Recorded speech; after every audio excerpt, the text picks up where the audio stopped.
ആകാശവാണി. നമസ്കാരം. പ്രാദേശിക വാർത്തകൾ വായിക്കുന്നത് സുവർണ.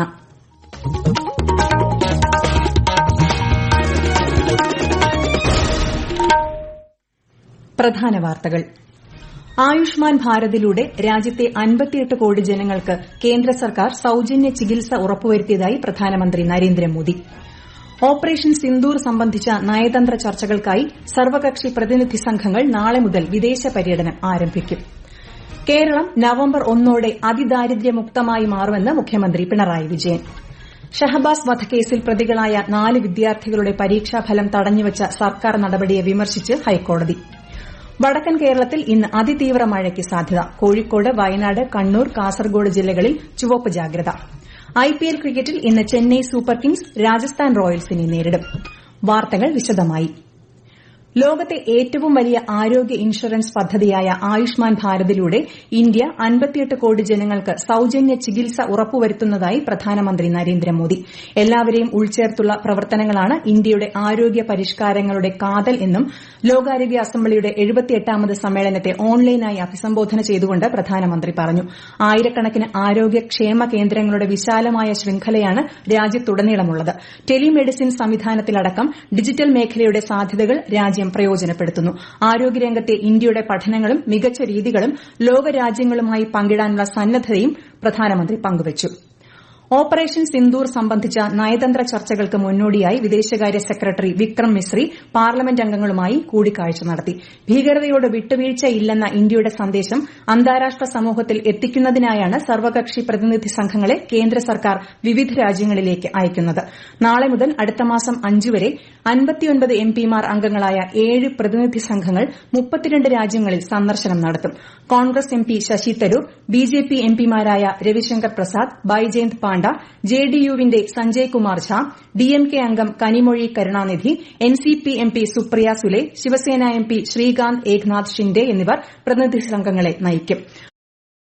America, Saudi Arabia, Bahrain, Kuwait, UK, France, Germany, Italy തുടങ്ങിയ രാജ്യങ്ങൾ പ്രതിനിധി സംഘം സന്ദർശിക്കുന്നുണ്ട്. ഭവനരഹിതരില്ലാത്ത കേരളം എന്ന ലക്ഷ്യം സാക്ഷാത്കരിക്കുന്നതിനുള്ള നിരവധി നടപടികൾ സംസ്ഥാന സർക്കാർ സ്വീകരിച്ചു വരുന്നതായി മുഖ്യമന്ത്രി പിണറായി വിജയൻ. വരുന്ന നവംബർ 1 അതിദാരിദ്ര്യമുക്ത കേരളം യാഥാർത്ഥ്യമാകുമെന്നും അദ്ദേഹം പറഞ്ഞു. സർക്കാരിന്റെ 4ാം വാർഷികാഘോഷങ്ങളുമായി ബന്ധപ്പെട്ട് കോഴിക്കോട് വാർത്താസമ്മേളനത്തിൽ സംസാരിക്കുകയായിരുന്നു അദ്ദേഹം. 2021 മെയ് 20 അധികാരമേറ്റ 2ാം പിണറായി സർക്കാർ ഇന്ന് 4 വർഷം പൂർത്തിയാക്കുകയാണ്.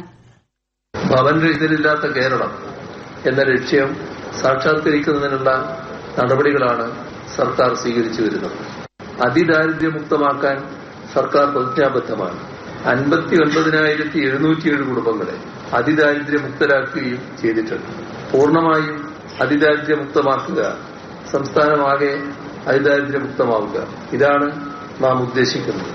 അത് വരുന്ന നവംബർ 1 യാഥാർത്ഥ്യമാക്കാൻ കഴിയുന്നതാണ്. താനൂർ ബോട്ട് അപകടം അന്വേഷിക്കുന്ന ജസ്റ്റിസ് VK മോഹനൻ അന്വേഷണ കമ്മീഷന്റെ കാലാവധി 6 മാസത്തേക്ക് കൂടി ദീർഘിപ്പിച്ച് സംസ്ഥാന സർക്കാർ.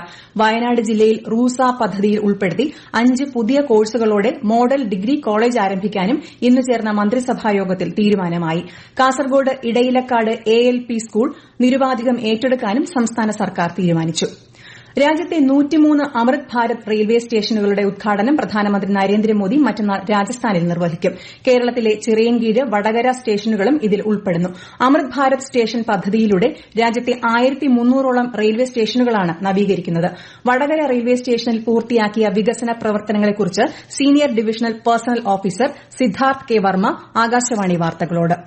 കസ്റ്റമേഴ്സിന്റെ ഒരു എക്സ്പീരിയൻസ് ഇംപ്രൂവ് ചെയ്യുക എന്നുള്ളതാണ് ഈ അമൃത് ഭാരത് സ്റ്റേഷൻ പ്രോജക്ട് കൊണ്ട് റെയിൽവേസ് ഉദ്ദേശിക്കുന്നത്. പഴയ റെയിൽവേ ബിൽഡിംഗിന്റെ ഒരു ബ്യൂട്ടിഫിക്കേഷൻ, അതിനോട് കൂടി തന്നെ പാസഞ്ചേഴ്സിന്റെ waiting area, foot over bridges, 3 ലിഫ്റ്റുകൾ ഇതിന്റെ ഭാഗമായിട്ട് ഇവിടെ ചെയ്തിട്ടുണ്ട്. ദിവ്യാംഗജൻ ഫെസിലിറ്റീസ്, വളരെ ഡിമാൻഡ് ഉണ്ടായിരുന്ന ഒരു അമ്യൂണിറ്റിയാണ് പാർക്കിംഗ് ഏരിയ. വളരെ വലിയ ഒരു പാർക്കിംഗ് ഏരിയ ഇതിന്റെ ഭാഗമായിട്ട് ചെയ്തിട്ടുണ്ട്. വിശാലമായിട്ടുള്ള ബുക്കിംഗ് ഓഫീസുകളും ഓട്ടോമാറ്റിക് ടിക്കറ്റ് വെൻഡിംഗ് മെഷീൻസും ഇതിന്റെ ഭാഗമായിട്ട് നമ്മൾ ഇംപ്രൂവ് ചെയ്തിട്ടുണ്ട്.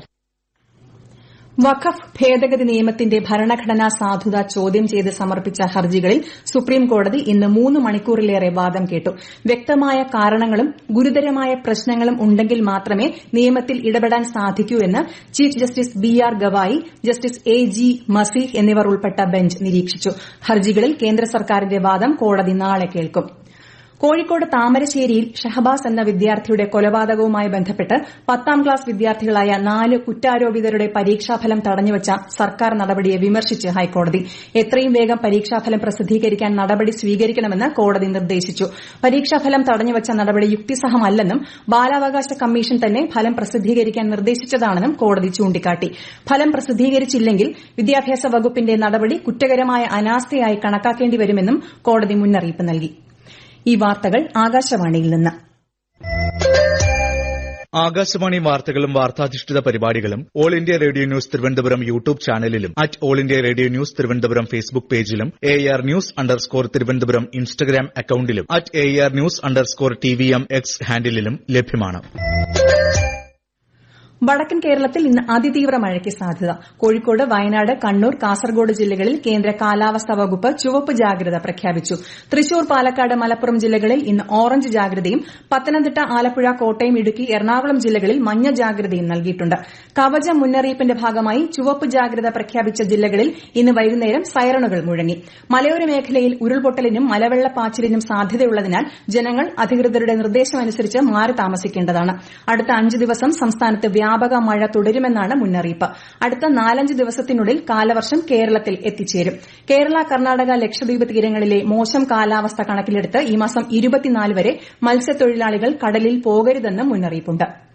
അതിശക്തമായ മഴ തുടരുന്ന കാസർഗോഡ് ജില്ലയിൽ അടിയന്തര സാഹചര്യങ്ങളെ നേരിടാൻ മുന്നൊരുക്കങ്ങൾ സ്വീകരിച്ചു വരുന്നതായി ജില്ലാ കളക്ടർ അറിയിച്ചു. കൂടുതൽ വിവരങ്ങളുമായി ആകാശവാണി കാസർഗോഡ് ജില്ലാ പ്രതിനിധി P. ജഗന്നിവാസൻ. മഴ ശക്തമായതിനെ തുടർന്ന് കാസർകോട്ട് എല്ലാ ഭാഗങ്ങളിലും ജാഗ്രത പാലിക്കാനാണ് നിർദ്ദേശം. ദേശീയപാതയിൽ പല സ്ഥലങ്ങളിലും റോഡ് ഇടിഞ്ഞു താഴ്ന്നു. കാഞ്ഞങ്ങാട് ക്രൈസ്റ്റ് സ്കൂളിന് സമീപം ദേശീയപാതയിലെ 3 സ്ഥലങ്ങളിൽ വിള്ളലുകളും മണ്ണിടിച്ചിലുമുണ്ടായി. ജില്ലയിൽ 7 കേന്ദ്രങ്ങളിൽ ഇന്ന് വൈകിട്ട് മുന്നറിയിപ്പ് സൈറൻ മുഴങ്ങി. കനത്ത മഴ തുടരുകയും കാര്യങ്കോട് പുഴയിൽ നീരൊഴുക്ക് വർദ്ധിക്കുകയും ചെയ്ത സാഹചര്യത്തിൽ പ്രളയ സാധ്യത ഒഴിവാക്കുന്നതിനായി നീലേശ്വരം പാലായി റെഗുലേറ്റർ കം ബ്രിഡ്ജിന്റെ ഷട്ടറുകൾ ക്രമാനുസൃതമായി ഉയർത്തുമെന്ന് ജലസേചന വിഭാഗം എക്സിക്യൂട്ടീവ് എഞ്ചിനീയർ അറിയിച്ചു. കണ്ണൂർ ജില്ലയിലും കനത്ത മഴ തുടരുകയാണ്. മഴ ജനജീവിതത്തെ സാരമായി ബാധിച്ചു. പലയിടങ്ങളിലും വെള്ളം കയറി. ദേശീയപാത 66ന്റെ ഭാഗമായ സർവീസ് റോഡുകളിൽ മിക്കയിടത്തും വെള്ളം നിറഞ്ഞത് വാഹന ഗതാഗതത്തെ സാരമായി ബാധിച്ചു. പഴശ്ശി അണക്കെട്ടിന്റെ ഷട്ടറുകൾ നാളെ രാവിലെ 10 മണി മുതൽ മറ്റൊരു അറിയിപ്പ് കൂടാതെ തുറന്ന് ജലവിതാനം ക്രമീകരിക്കുമെന്ന് അധികൃതർ അറിയിച്ചു. വളപട്ടണം പുഴയുടെ ഇരുകരകളിലും താമസിക്കുന്നവർ ജാഗ്രത പാലിക്കണം. വയനാട് ജില്ലയിൽ റെഡ് അലർട്ട് പ്രഖ്യാപിച്ച സാഹചര്യത്തിൽ വിനോദസഞ്ചാര കേന്ദ്രങ്ങളിൽ നിയന്ത്രണം ഏർപ്പെടുത്തി. എടക്കൽ ഗുഹയിലേക്കുള്ള സഞ്ചാരികളുടെ പ്രവേശനം നിരോധിച്ചു. കുറുവ, കാന്തൻപാറ, പൂക്കോട്, കർലാട് കേന്ദ്രങ്ങളിലെ ബോട്ടിംഗ് നിർത്തിവച്ചു. പാർക്കുകൾ തുറന്നു പ്രവർത്തിക്കുമെങ്കിലും ജില്ലയിലെ എല്ലാ സാഹസിക വിനോദങ്ങളും ജലവിനോദങ്ങളും കർശനമായി നിരോധിച്ചതായി DTPC അറിയിച്ചു. മലപ്പുറത്ത് ദേശീയപാത 66ന്റെ നിർമ്മാണത്തിലുണ്ടായ അപാകത അന്വേഷിക്കാൻ നാഷണൽ ഹൈവേ അതോറിറ്റി നിയോഗിച്ച വിദഗ്ധ സമിതി നാളെ സ്ഥലം സന്ദർശിക്കും. കൂരിയാടിനും കൊളപ്പുറത്തിനുമിടയിലാണ് കഴിഞ്ഞ ദിവസം ദേശീയപാതയുടെ ഒരു ഭാഗം സർവീസ് റോഡിലേക്ക് ഇടിഞ്ഞു വീണത്. വാഹനങ്ങൾ വഴിതിരിച്ചുവിടുന്നത് മേഖലയിൽ യാത്രാക്ലേശം രൂക്ഷമാക്കി. കൊച്ചിയിൽ അമ്മ പുഴയിലെറിഞ്ഞ് കൊലപ്പെടുത്തിയതായി സംശയിക്കുന്ന 3.5 വയസ്സുകാരിയുടെ മൃതദേഹം സംസ്കരിച്ചു. കുട്ടിയുടെ അമ്മയെ പോലീസ് കസ്റ്റഡിയിലെടുത്തിട്ടുണ്ട്. കൂടുതൽ ചോദ്യം ചെയ്താലേ വിശദാംശങ്ങൾ അറിയാൻ കഴിയൂവെന്ന് Aluva rural SP M. Hemalatha മാധ്യമങ്ങളോട് പറഞ്ഞു. IPL ക്രിക്കറ്റിൽ ഇന്ന് ചെന്നൈ സൂപ്പർ കിങ്സ് രാജസ്ഥാൻ റോയൽസിനെ നേരിടും. ഡൽഹി അരുൺ ജെയ്റ്റ്ലി സ്റ്റേഡിയത്തിൽ രാത്രി 7:30-നാണ് മത്സരം. പ്രധാന വാർത്തകൾ വീണ്ടും. ആയുഷ്മാൻ ഭാരതിലൂടെ രാജ്യത്തെ 58 കോടി ജനങ്ങൾക്ക് കേന്ദ്ര സർക്കാർ സൌജന്യ ചികിത്സ ഉറപ്പുവരുത്തിയതായി പ്രധാനമന്ത്രി നരേന്ദ്രമോദി. ഓപ്പറേഷൻ സിന്ദൂർ സംബന്ധിച്ച നയതന്ത്ര ചർച്ചകൾക്കായി സർവകക്ഷി പ്രതിനിധി സംഘങ്ങൾ നാളെ മുതൽ വിദേശ പര്യടനം ആരംഭിക്കും. കേരളം നവംബർ 1 അതിദാരിദ്ര്യമുക്തമായി മാറുമെന്ന് മുഖ്യമന്ത്രി പിണറായി വിജയൻ. ഷഹബാസ് വധക്കേസിൽ പ്രതികളായ 4 വിദ്യാർത്ഥികളുടെ പരീക്ഷാഫലം തടഞ്ഞുവച്ച സർക്കാർ നടപടിയെ വിമർശിച്ച് ഹൈക്കോടതി. വടക്കൻ കേരളത്തിൽ ഇന്ന് അതിതീവ്ര മഴയ്ക്ക് സാധ്യത. കോഴിക്കോട്, വയനാട്, കണ്ണൂർ, കാസർഗോഡ് ജില്ലകളിൽ ചുവപ്പ് ജാഗ്രത. IPL ക്രിക്കറ്റിൽ ഇന്ന് ചെന്നൈ സൂപ്പർ കിങ്സ് രാജസ്ഥാൻ റോയൽസിനെ നേരിടും. പ്രാദേശിക വാർത്തകൾ കഴിഞ്ഞു. അടുത്ത വാർത്താ പ്രക്ഷേപണം 7:25-ന്.